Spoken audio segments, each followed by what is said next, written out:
kelompok 6B yang beranggotakan Saya dengan Triang Reni. saya Sanifita Sari, Saya Inggris Lestari. dan saya Yanti Denia. Pada video kali ini kami akan menampilkan praktikum mengenai isolasi enzim bromelin pada buah nanas. Selamat menyaksikan. Tujuan mahasiswa mampu bertanggung jawab mengelola atau mendesain, melaksanakan, dan melaporkan eksperimen isolasi enzim bromelin dari buah nanas.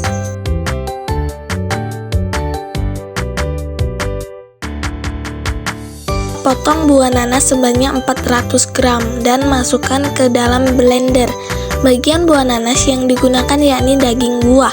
Enzim bromelin terdapat pada semua bagian buah nanas, termasuk batang dan kulit. Buah nanas yang digunakan pada percobaan adalah buah yang sudah matang.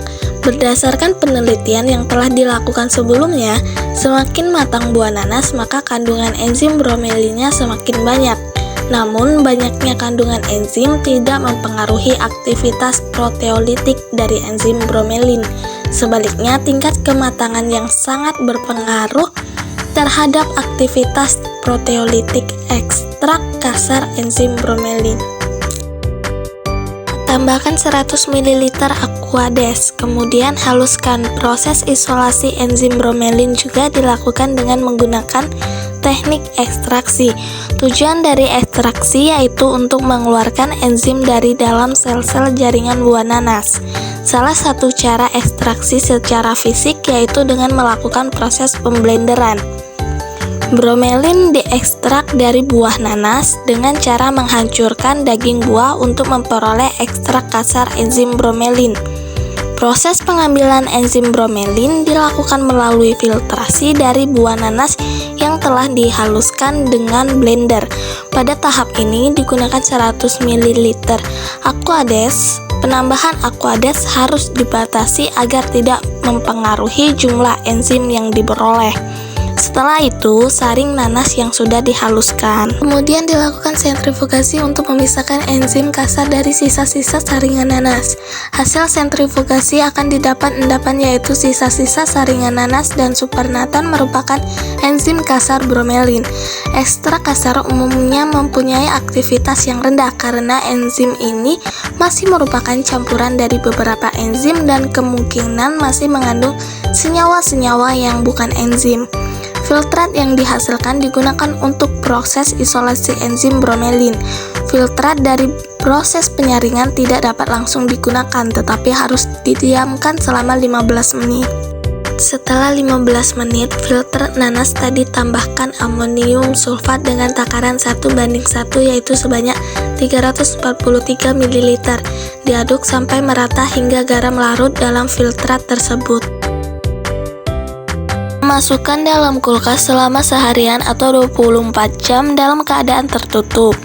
Penambahan garam dalam larutan yang berisi enzim akan menyebabkan kelarutan enzim di larutan akan turun dan enzim akan mengendap. Enzim bromelin merupakan senyawa protein yang akan mudah diisolasi dengan penambahan garam anorganik karena kemampuan ion garam untuk menghidrasi sehingga terjadi kompetisi antara garam anorganik dengan molekul protein untuk mengikat air. Memisahkan enzim bromelin dengan filtrat yang terdapat dalam ekstrak tersebut digunakan sentrifuge dengan kecepatan 300 rpm selama 15 menit. Sentrifuge ini digunakan untuk mengendapkan enzim bromelin sehingga enzim yang didapat murni. Hasil dari sentrifugasi tersebut didapatkan endapan berwarna putih yang disebut dengan enzim bromelin. Kemudian masukkan ke dalam kulkas sekitar 1 jam.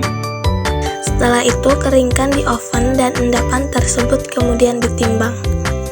Hasil akhir didapatkan berat endapan yang dihasilkan yaitu sebesar 4 gram dan hasil rendeman sebesar 1%. Kesimpulan, 1 enzim bromelin merupakan bagian dari enzim proteolitik yang terdapat pada buah nanas. 2. Proses isolasi enzim bromelin dilakukan dengan metode ekstraksi yaitu dengan cara pemblenderan. 3. Proses isolasi enzim bromelin ini dilakukan berdasarkan kelarutan, salah satunya yaitu pengendapan dengan menggunakan pelarut amonium sulfat. 4. Berat endapan yang dihasilkan yaitu sebesar 4 gram. 5. Berat rendaman yang dihasilkan yaitu sebesar 1%. Itulah tadi video yang dapat kami tontonkan. Ya. Wassalamualaikum warahmatullahi wabarakatuh.